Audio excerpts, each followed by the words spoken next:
Alrighty guys, welcome back to part 2 of Darkest Night.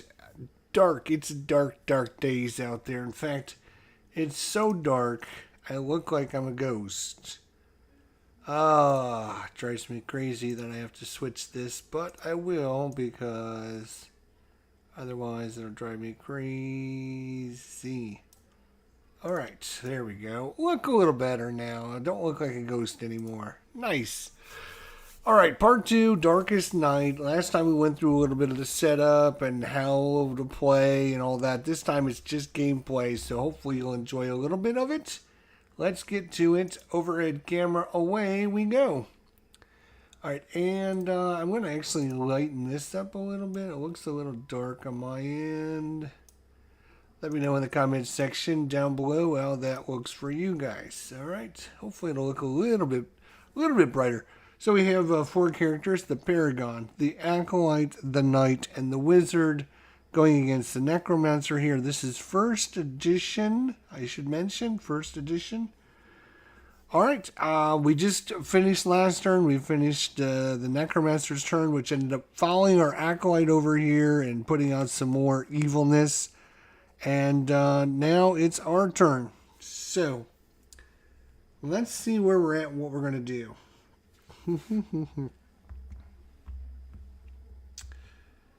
So, last turn the Knight activated this.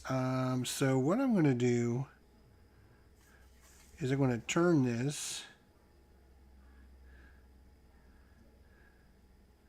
Alright, I'm going to turn it to...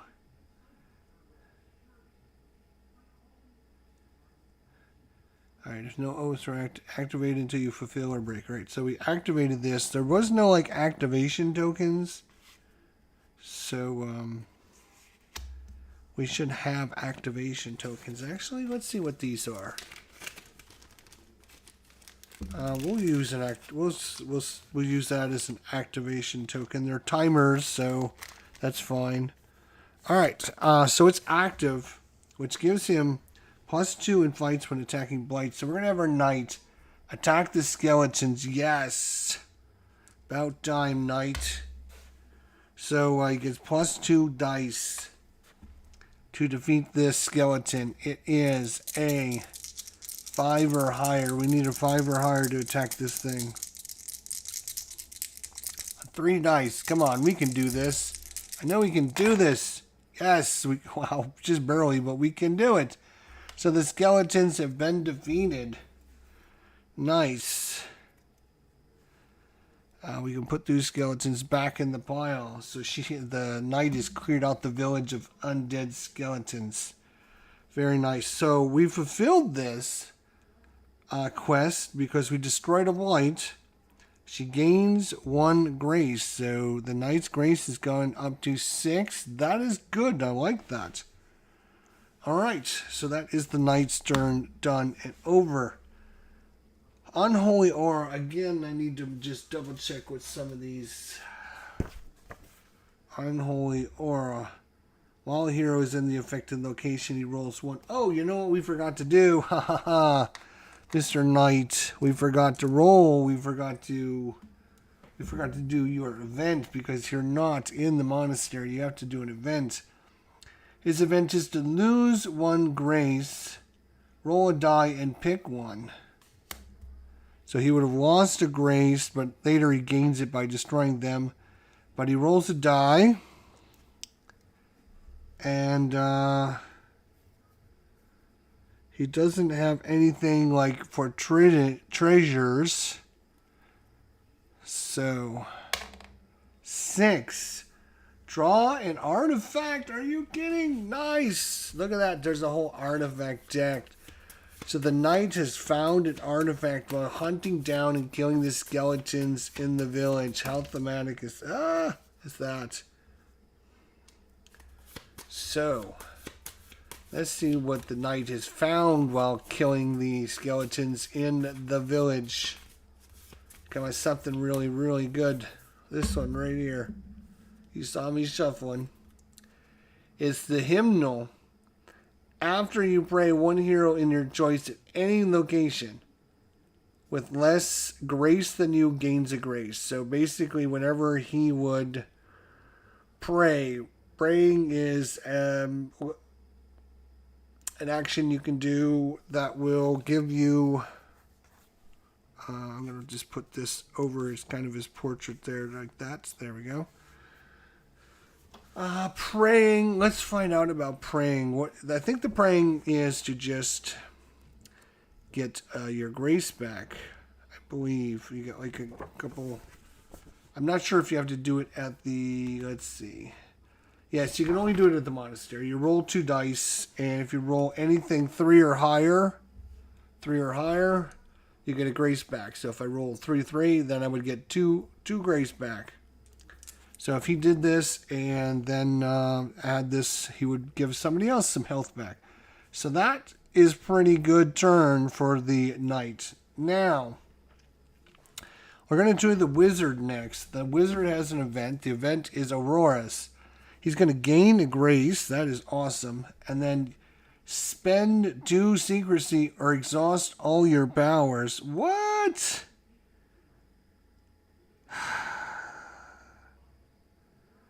I'm going to spend 2 secrecy. That's crazy. That is super bad. And this is also an event.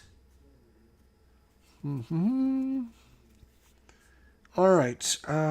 So what is the wizard going to do? Wizard, what are you going to do? Unholy Aura is the blight that's there. While hero is in this affected location, he rolls 1 fewer dice when fighting. It has a might of 4, so we need to defeat it. A might of 4, or he loses a grace. Does he want to risk it? Hmm.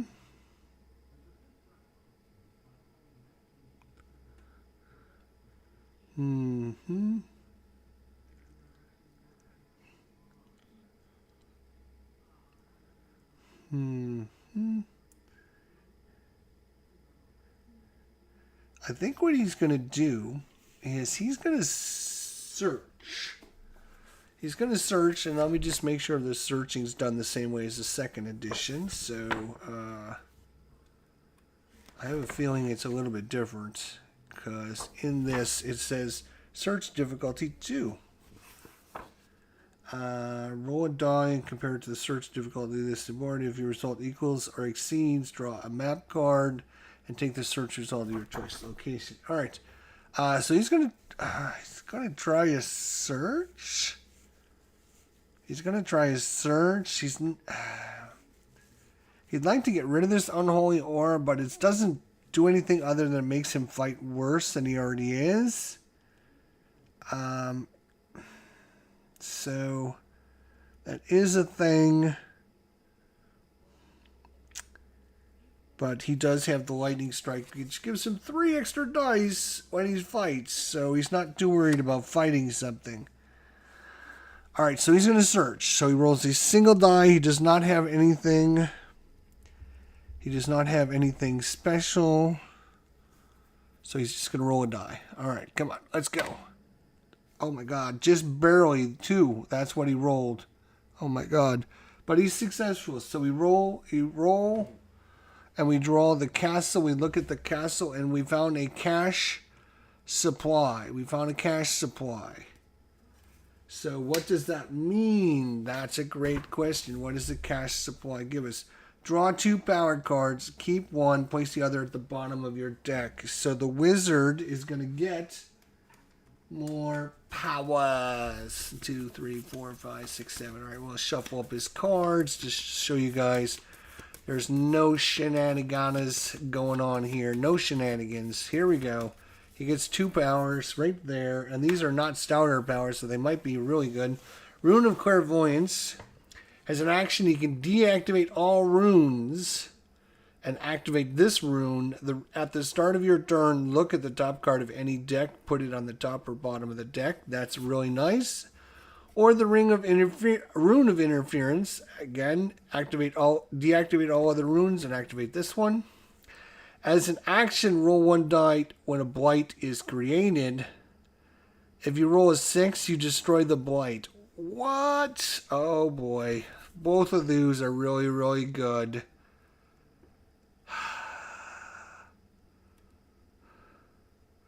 I think he's going to take the Rune of Interference. Yeah. And then this one is going to go on the bottom of his deck. We have to remember not to shuffle his deck anymore. All right. So, Wizard has gained himself a new spell, a new rune, which is going to spend a turn to activate it. Okay. You can only have one rune on at a time, which is fine. And the knight has found a hymnal artifact and got rid of a skeleton. So far this turn, knock on wood, has been really good. And this is wood. This is particle board right here.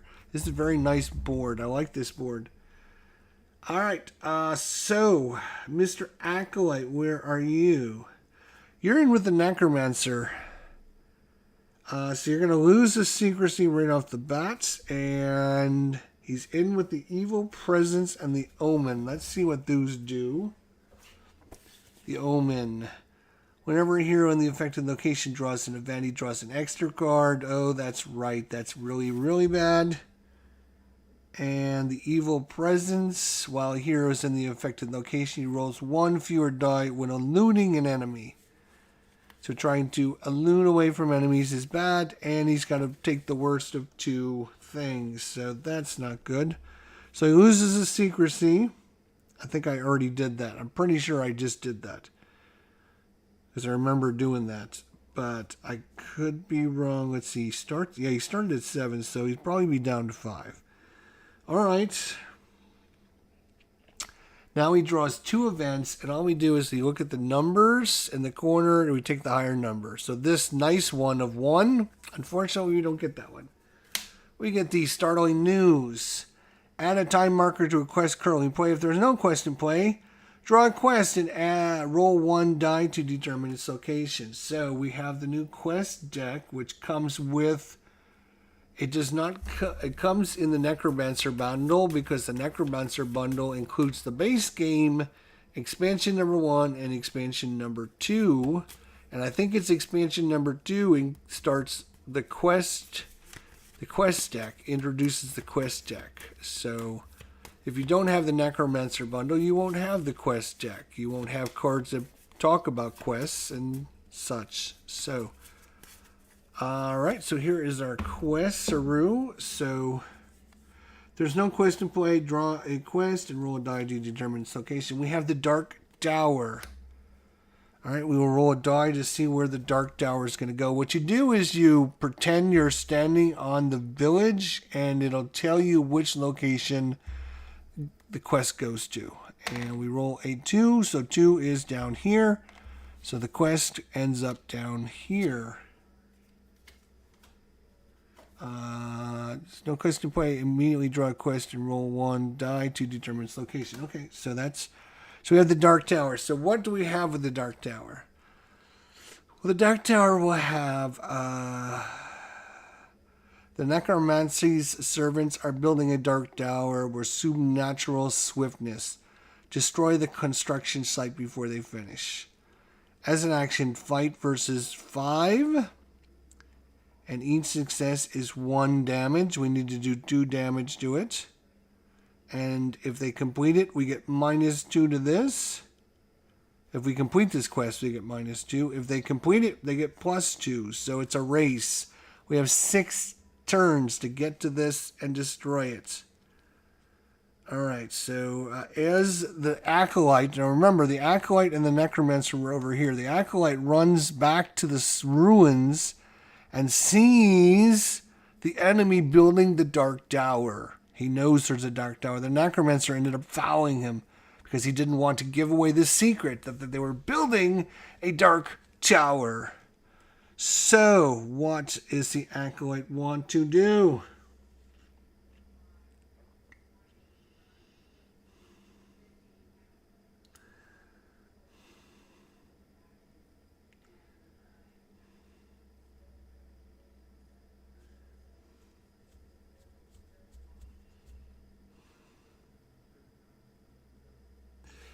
Well, let's see what we got here for difficultiness for these guys here. Ugh. I don't really want to just keep the... I think... I hate to say this, but I think the Acolyte has to get out of there because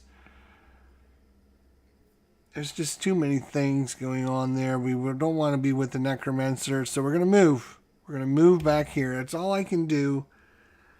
But this way I can prevent, if the Necromancer chases after me, I can prevent the Necromancer from coming after me or after anybody else either, in fact, because I do have the Binding Black, which will prevent that from happening, which is good. So I'm just going to move back there. That's my turn, unfortunately. And the Paragon, where are you, Mr. Paragon? You're up here. You get an event. Evil Day. Exhaust the power or draw 2 more events. Oh, boy. That's an evil day for sure. Look at that. Nice artwork. But it's not a nice card at all. He has to draw 2 more, which could be really bad, or he has to exhaust the power.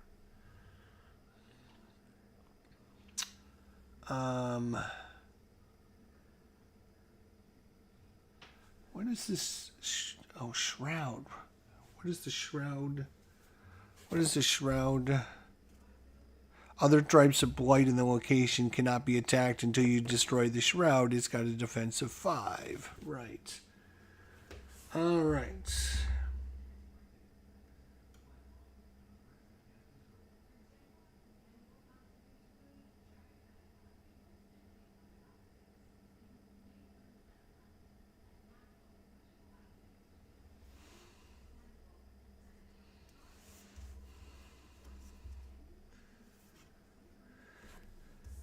All right, we're going to get rid of this one, or we're going to spend that one for right now. And now I'm going to try and get rid of this Shroud, get it out of there. It's a 5 once again, but I can use my tactic, fight with 2 dice. If you have an active ore, I could deactivate it. I'm not going to deactivate any ores because I don't have any ores, but I will rebuke you, Shroud of Darkness. I will rebuke you if I roll a 5 or higher. Come on, rebuke you. Yes, rebuked you are. Nicely done. Shroud. You can go back in the pile. Nicely done. Gets rid of the Shroud. And that is his turn. So, Wizard, what did the Wizard do? Oh, the Wizard had his turn. I don't know why I didn't flip it over, right? Did the Wizard... Yes, oh, he got the runes, right. Alright, so it's on to the Necromancer's turn. The Necromancer will roll a die to see if he recognizes 5, 5, 6, 3. So he might find the Wizard. 5. So he will find... The only one he can... Then he's rolled higher than is the Wizard. So he sees the Wizard out there. And there's actually 2 and 2. So there's 2 different paths. So we're going to roll odd. He'll go this way. Even, he'll go this way. Because he'll take the shortest path. But there is 2 paths to go. So let's see if he's going to go to the village to go to the castle.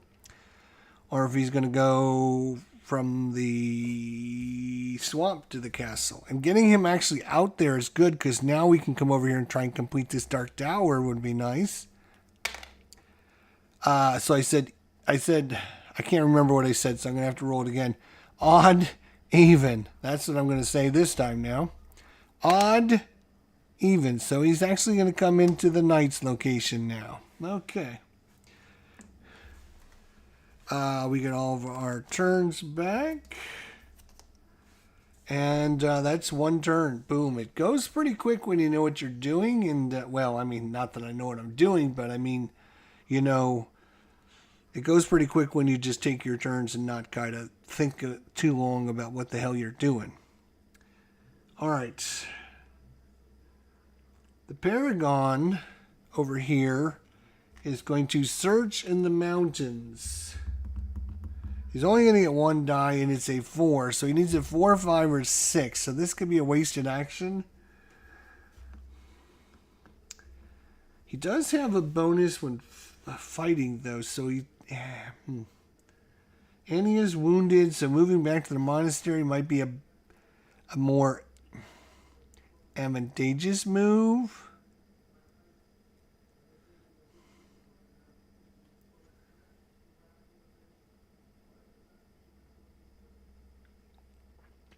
And he does have +1 when attempting a quest, so you would get an extra die if he's trying to complete the Dark Tower quest.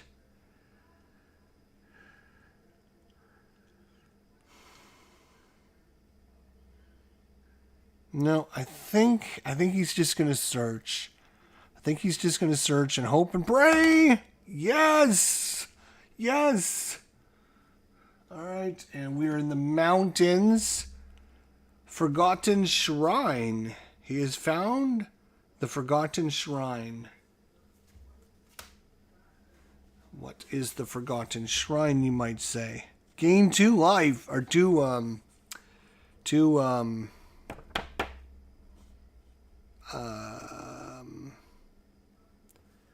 grace. I'm sorry, 2 grace. Couldn't think of it. 2 grace. So he finds 2 grace in the mountains. This is the Paragon. 2 grace. There you go. There's some good healing for you. And your turn is done. Alright, the Acolytes. I think the Acolyte's going to try and come over and complete this quest. Oh, one of the things we forgot to do at the end of the Necromancer's turn is you put a token for time on at the end of each of the Necromancer's turns. So if they have 6 on there, we lose. So we're trying to get this completed before that happens. Okay, just forgot to do that. So I think Acolytes...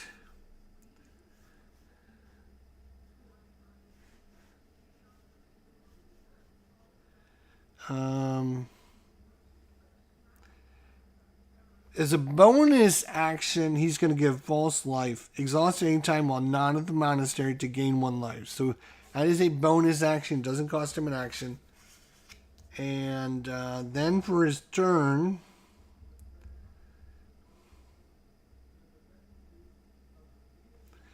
I think he's going to go back over here.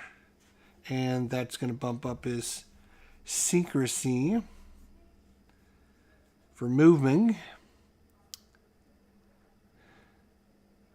All right. Oh, when the Necromancer moved into the village, I forgot to draw a new blight for him. Boy, I'm doing very bad.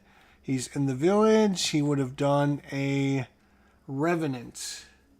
So he creates a Revenant in the village. Sorry.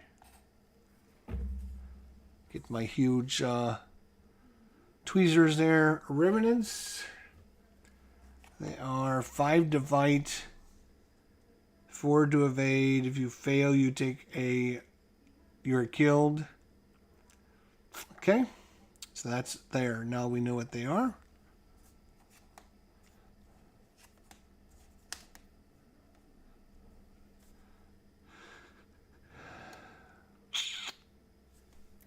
Yeah, so he moved over here. That is the Acolyte he's done. The Knight. Wait a minute. Does the Acolyte draw an encounter? He did not draw an encounter. Let's have him draw an encounter first. Before he does anything, he's got to draw an encounter, dummy. Twist of Fate. Roll a die. And take the highest. 2. You get -1 to all your rolls for the rest of the turn. Okay, great. Then he moves over there and nothing happens. So that was actually a pretty good card to get. If you're doing a lot of fighting, it's not a good card. Now the Knight, he starts with the Necromancer, so his secrecy goes down.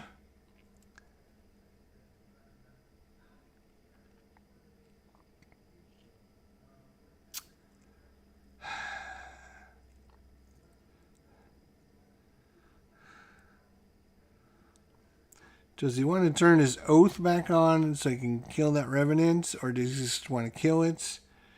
He only gets one die. If he stays in that location, he's gonna have to fight it off. So for his turn, he's going to turn on the Oath of Purging. If you have no other oaths are active, activate until you fulfill or break. And so that's his turn. At the end of his turn, he's still here. The Revenant tries to attack him. He is going to try and fight it back. And because he's fighting, he needs a 5 or higher on one of these dice. There he goes. But he does not destroy the enemy. All he does is fight it off and doesn't take damage.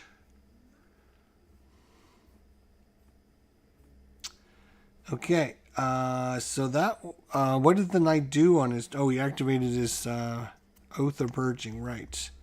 So that's his turn, and we're off to the Acolyte, you're done. We're off to the Wizard, the wonderful Wizard of Oz. Now, we know the Necromancer is going to come after the Wizard more than likely. So the Wizard would like to fight this now.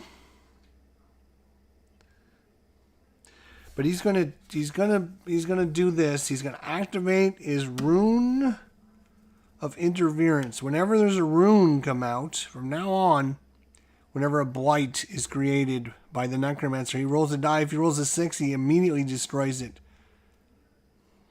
So this is this one way to protect the party. Rune of Interference. Very nice. Unfortunately, that's his whole turn. And unfortunately, that is the end of our go. Necromancer. He has 5, 6, 5, 3. Guess what? Unless he rolls a 1 or 2, he's coming, or 1, 2, or 3, he's coming from you, Wizard. Yes, he's coming for you, Wizard. Because technically he doesn't beat anyone else because he didn't roll a 6. If he rolled a 6, then he might have went after somebody else. But since a 5 doesn't beat anybody else, the only person he knows about is the Wizard. So he comes after the Wizard. And now he creates a blight over there, which is going to be the castle is a omen. He's going to bring an omen into play. Of course he is.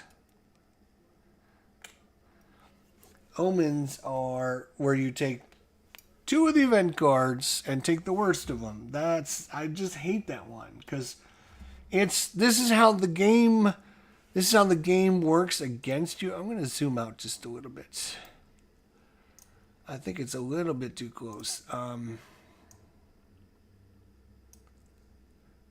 can't see everything. Hopefully that'll be a little better for you guys. So, what was I going to say? Yes, so the game works against you by having these different events and blights on the board. So anytime you have to do the worst event or any of that, that's terrible. That's how the game works against you. So if you got to take the worst event, that's like the worst thing in the game. All right, so wait, the Wizard has the Rune of Interference. If he rolls a 6, he immediately destroys it. And wouldn't that be awesome if he just destroyed the first one? That'd be awesome. Come on. Wizard! Oh! Wizard, get out of here, Omen. Get out of here, he says. You shall not pass. You shall not pass. Wizard to the rescue. And this rune stays active for the rest of the game unless he activates another rune, which is huge. Because, I mean, if he gets a couple 6s, that's a couple free blights that we just remove for nothing. That is super good. Go, Wizard! Wizard powers, activate. All right, we get all of our tokens back. Wow, that was amazing. We had part 1 was like the worst start ever to this game. We had 0 successes and 5 dice rolls. So we failed every single thing. So law of averages says we were going to eventually get a success or two. Thank God. But that was a horrible start, and that's why we're so... Oh, this also should have gone up one. Actually, this is the second turn. I forgot to do it the first time, so I apologize. We've had 2 turns. The Necromancer's had 2 turns because he was here, he moved here, and then he moved here, and I forgot to move this up because we started at 3. Should be at 5, to be honest. I got to remember the rules. Rules are hard. Rules. Trying to follow the rules is very hard, I tell you. Okay.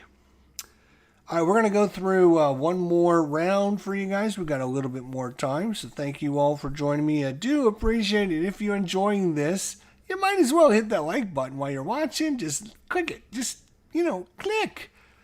And then say to yourself, wow, I really helped Chester out. I feel proud of myself. Okay. Paragon, you are way over here, still searching, still doing things.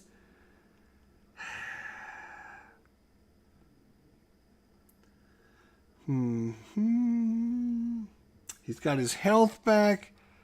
He's in really good shape. He could just sit over there and just keep searching and searching and searching and searching. Or we can use him to do other things. Clear out the blights that are down here. Maybe, that might not be a bad option. Oh, before he does anything, again, I gotta follow the rules. You gotta draw a card, Jester. Oh, he loses his secrecy. Okay. So, betrayal. He's been betrayed. By who? Hang him. Oh my God, that's terrible. And so for his turn, he's just going to go back to the monastery. So he won't have to draw an event card next turn, and then he can come down here. And so there's no sense in coming here and then coming here. You might as well go to the monastery. There's no advantage of going here than here. The advantage of here is you don't need to draw an event card. So that'll be nice. Your turn's done. Acolyte. Oh, you know what we forgot again? Yes, at the end of the Necromancer's turn, we should have popped out a thing on this. The Acolyte's going to spend a turn fighting. Wait, is that the Acolyte? Oh, brother. He doesn't get any bonus. He doesn't get a bonus. Oh, man, this is not good at all.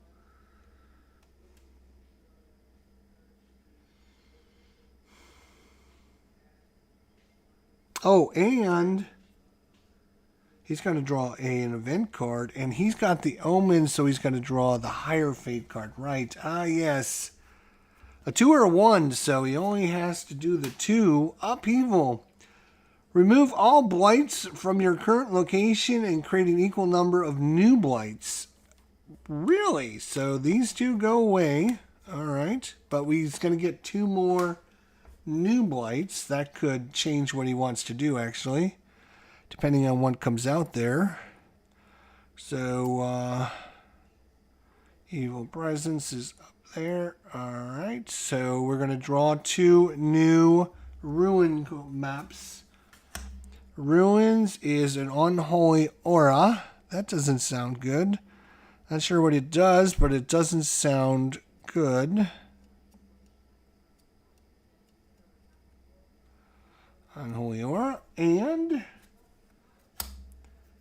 decay. Oh boy, I have to find these out. All right. So let's see what these do now. Unholy aura. He rolls 1 fewer dice when fighting an enemy, or when fighting, just in general, to a minimum of 1 though. So. And it's got a might of 4, and if he loses life. And decay. Decay. Items, including relics, have no effects.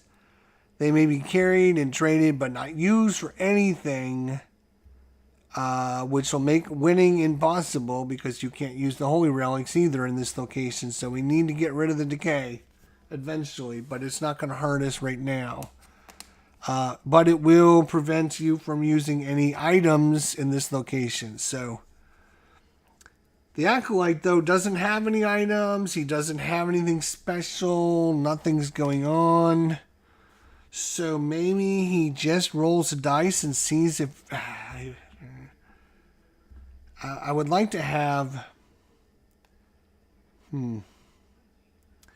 Probably going to have the Knight come in there because the Knight gets +2. No, when fighting Blights. Boy, the one person that's good at questing is way over here. Why wasn't this quest over there instead? That's huge difference. It doesn't look like much. Like, it doesn't look, oh, it's over here instead of over there. But if it would have been here, it would have saved us 1, 2, 3 turns to get over there, too. And in fact, I could instead of go there, because I was going to go here and down here, but now that I realize he's the only one good at quests, I'm going to send him down here, so it's only going to take us 2 turns to get there. All right, Acolytes, let's see what you can do.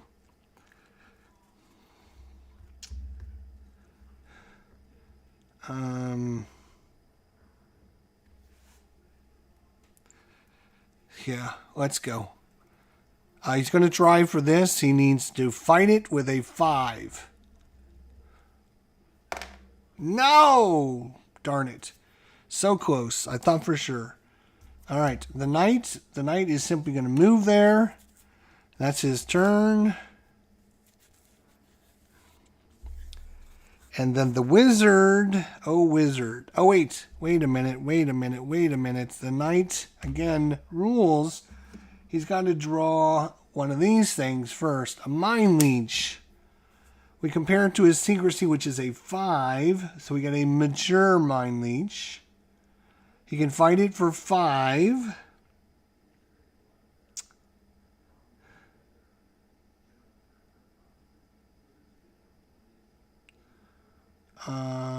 Or he can evade. He's going to try to evade with a 4. And he gets 2 dice when trying to evade. 2 dice for 4, I think, is a better option. 2 dice for 4. Oh my gosh, look at that double 6. So he evades the Mind Leech. Good job, Knight. Then he will move over there, increasing his Secrecy. And then his turn is done. And now the Wizard, unfortunately...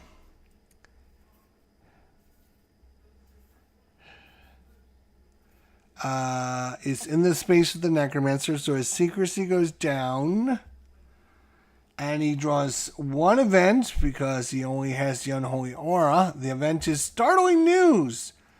Add a quest mark. Oh no, add a quest marker already. That's bad. Boo, that's bad. Okay. Alright, but that's, it could be worse. And then on his turn, the Wizard is going to run away, and he increases his Secrecy by 1, hopefully trying to stay away from the Wizard, but also trying to draw the Wizard over there so he can complete this. So he's kind of a two-pronged attack by us here at this point. Okay. So that is our turn. We go to the Wizard's turn. The Wizard, the Necromancer. I keep calling him the Wizard. He's the Necromancer. It even says that right on this little token. It says Necromancer. It doesn't say Wizard. Jester, come on. Come on. Yeah, look at that. It says Necromancer right there on the thing. All right, let's find out what the Necromancer wants to do. If he rolls a 1 or 2, he's not going to go anywhere, which would be great. A 4, shoot. He's going to come after the Wizard again. So he's going to move in with the Wizard. The Wizard's going to end up going back to the monastery, I have a feeling. But he has drawn the Necromancer all the way to the mountains, which is perfect for us. Absolutely perfect. All right, so we get all of our tokens back. And it is our turn. We are going to take another turn because I lied last time. I'm going to give you another go. All right. We're going to clean up this whole area. So the Paragon is just simply going to move in there. That's all he's going to do, which is increases his secrecy. The Acolyte is going to try and complete the quest, which gives him 1 dice. Oh, at the end of the Necromancer's turn, we should have put 1 on there. End of the Necromancer's turn, we should have put 1 on there. So there's 4 of 6 running out of time. So the Acolyte needs a success. 5 or higher. 5? No. So he's done. Now the Knight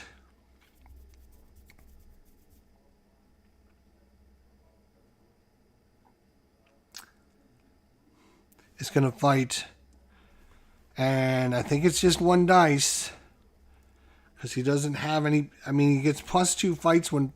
+2 dice in fights when attacking blights. But he's. Actually, you know what? He might attack the blight then. Let me think about this.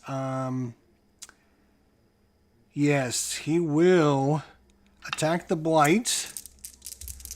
And he is going to get rid of the unholy aura. He needs a 4 on 1 of these dice. Got it. So that's, woo, that's good. Just barely, but it's good enough. They don't ask how many, or they don't ask how, they just ask how many. No. I have these piles all nice and neat. Okay. So that's the Knight's turn. He's taking that out, which we're going to have to clean this whole area out anyways. I'd like to get that stuff, but it's all about the Paragon because he gets an extra die. So we're going to get at least 1 more chance at the tower, unless, of course, we get some bad news again. So we do have the Wizard. Now the Wizard loses his secrecy and he moves. Oh, wait. He's got to roll an event. Oh, which reminds me we forgot to do this on the Sorcerer's turn. And now it goes up another 1 because it's midnight. So the Wizard is simply going to move into there. And that's going to increase his sorcery. But now the Necromancer can't see him or find him. Because he's hidden by the blessings of holiness. So now the Necromancer might not see anybody else, though. But to be honest, we're all pretty hidden. All right. So that was the Wizard's turn. He's just simply going to move in there. And when the Wizard moved over here, he again would have created. He would have put a blight there, which was corruption. Got to remember to do this stuff. So he would have put a corruption in this spot. So there's a corruption there. Okay. All right. Now, so we take all of our turns and do all our things. Then it's the end of our turn, and we go to the Necromancer, not the Wizard, the Necromancer. Let's roll 1 or 2 would be great. 5 is not great, but 5 will not go after any. He can't see the Wizard, so he ignores the Wizard. 5 does not beat him, so he will go to wherever the 5 is. The 5 says to go back over to the castle. So he runs back over to the castle, and he creates a new blight there. Which is, he's desecrating the castle. What in the heck is he thinking? What is this knucklehead doing? Oh, wait a minute. I forgot. Our Wizard has the Rune of Interference. When he put this out, I should have rolled a d6. If I roll a 6, it doesn't come out. 6! Oh! That doesn't come out. Get out of here. Oh, my God, that's too funny. We've already killed 2 of them. And now if he can kill a 3rd one in a row, that would be the best thing ever. Best thing. All right, so when he does the desecration on his 6, he can get rid of it. 6! No. Oh, well, he got rid of 2 so far. That's huge. Huge, I say. He gets one at the end of the turn for the Necromancer.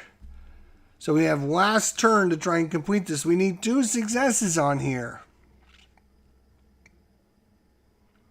All right, we got all of our tokens back. And yes, we're going to take one more turn because I think it's important. I think it's important. So, yes, the Paragon's going to go first. He gets +1 die when attempting a quest. So he gets 2 dice. 5 or higher are successes. We need 2 of them. 5 or higher. Steadfastness. This is a bonus that he gets for his activation. Come on. Attempting a quest. All right, come on.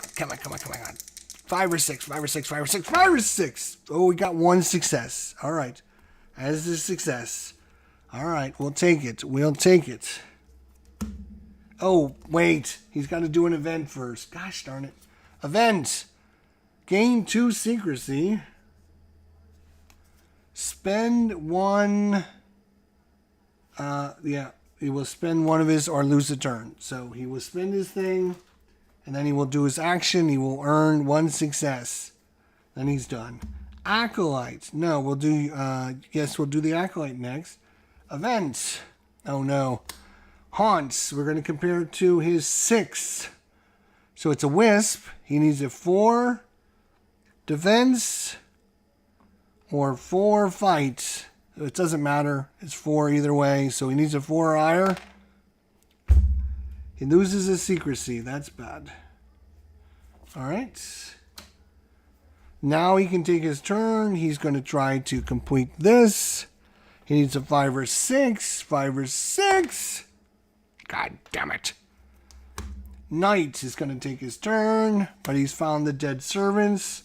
He has a 5, and he can try to evade it. He evades with 2 dice. 2 dice needing a 5. Got it. Oh, that would have been what he needed for that. So no dead servants. And now he's going to be the last one to try and complete this quest. We need a 5 or 6. 5 or 6. God. All right.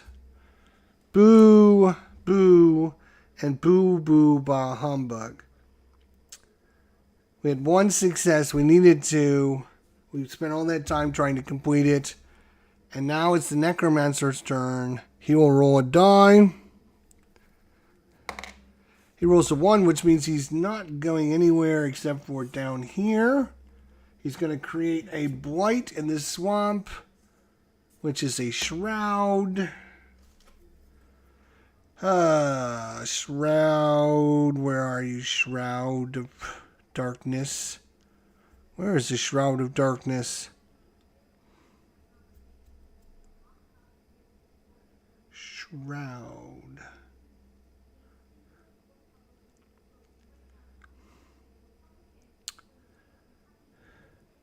Why can I not see the shroud? Shroud, shroud, shroud. Where are you, Shroud? Oh, there you are.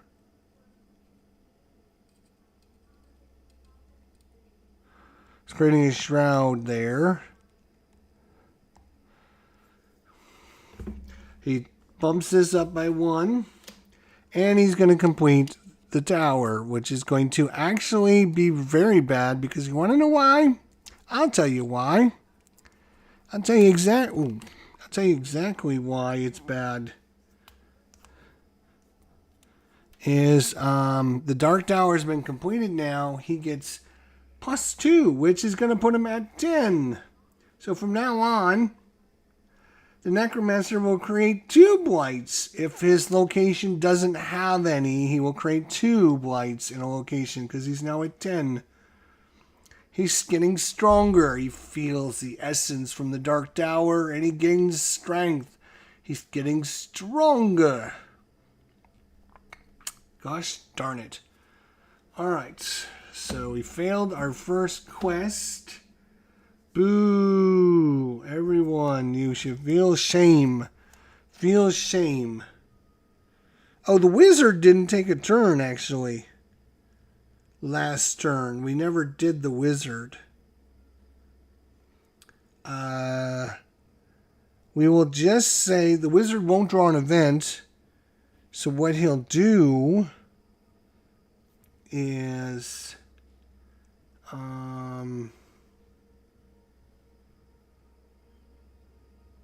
Oh, and he's got this die to see if he can block the shroud from coming on. Roll a 6. No. Okay. What would the wizard have done?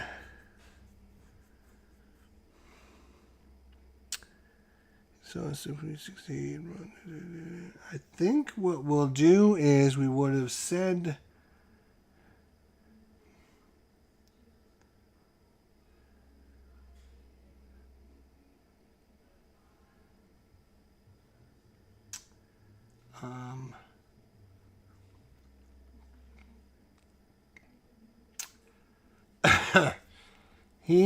would have moved back down to the mountains, which would increase his thing.